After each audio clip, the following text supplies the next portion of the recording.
This is how I came to love my vagina. It's embarrassing because it's not politically correct. I mean, I know it should have happened in a bath with salt grains from the Dead Sea, music playing, me loving my woman self.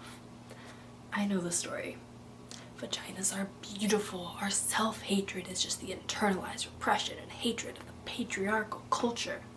It isn't real. Pussies unite.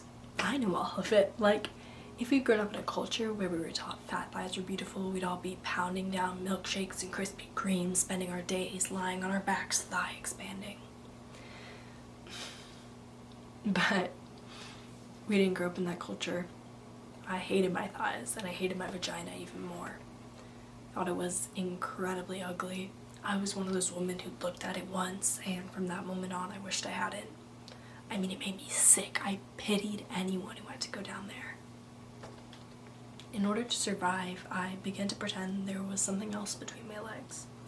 I imagined furniture, cozy futons, leg cotton comforters, little velvet settees, a leopard rug, or pretty things, a silk handkerchief, a quilted pot holder, place settings. I got so accustomed to this, I lost any memory of ever having a vagina. Whenever a man was inside me, I pictured him inside a mink-lined muffler or a Chinese bowl. Then I met Bob. Bob was the most ordinary man I ever met. Bob was tall and thin and nondescript and wore tan khaki clothes.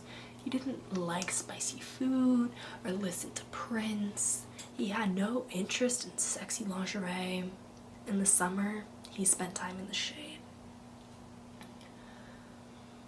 He didn't share his inner feelings. He didn't have any problems or issues, wasn't even an alcoholic. He wasn't funny or articulate or mysterious. He wasn't mean or unavailable. He wasn't self-involved or charismatic. He didn't drive fast. I didn't particularly like Bob. I would have missed him altogether if he hadn't bent over and picked up the change I dropped on the deli floor when his hand touched mine as he handed me back my nickels and quarters. Something happened. I went to bed with him. That's when the miracle occurred.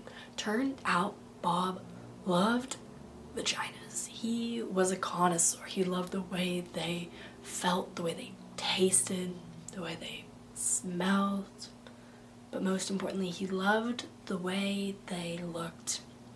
He had to look at them. The first time we had sex, he told me he had to see me. Right here, I said. No, you, he said. I have to see you. Turn on the light, I said, thinking he was a weirdo and freaking out in the dark. He turned on the light.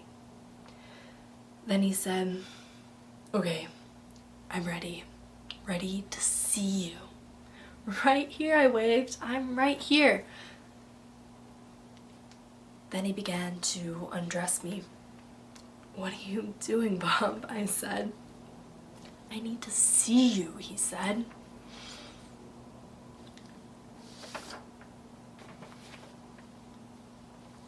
No need, I said. Just do it. Bob continued. He would not stop. I wanted to throw up and die. Bob, I said, this is awfully intimate. Can't you just do it? No, he said. It's who you are. I need to see you. I held my breath. He looked and looked. He got all breathy and his face changed. He didn't look ordinary anymore. He looked like a hungry beast. You're so beautiful, he said. You're elegant and deep and innocent and wild. You saw that there? I said. It was like he read my palm. I saw that, he said, and much, much, much more. He stayed looking for almost an hour. Like he was studying a map, observing the moon, staring deep into my eyes. But it was my vagina. In the light, I watched him looking at me, and he looked so excited, so peaceful and euphoric. I began to get wet and turned on. I began to see myself the way he saw me. I began to feel beautiful and delicious, like a great waterfall or a painting. Bob wasn't afraid. He wasn't grossed out. I began to swell, to feel proud, to love my vagina. And Bob, he lost himself there, and I was there with him in my vagina. And we were gone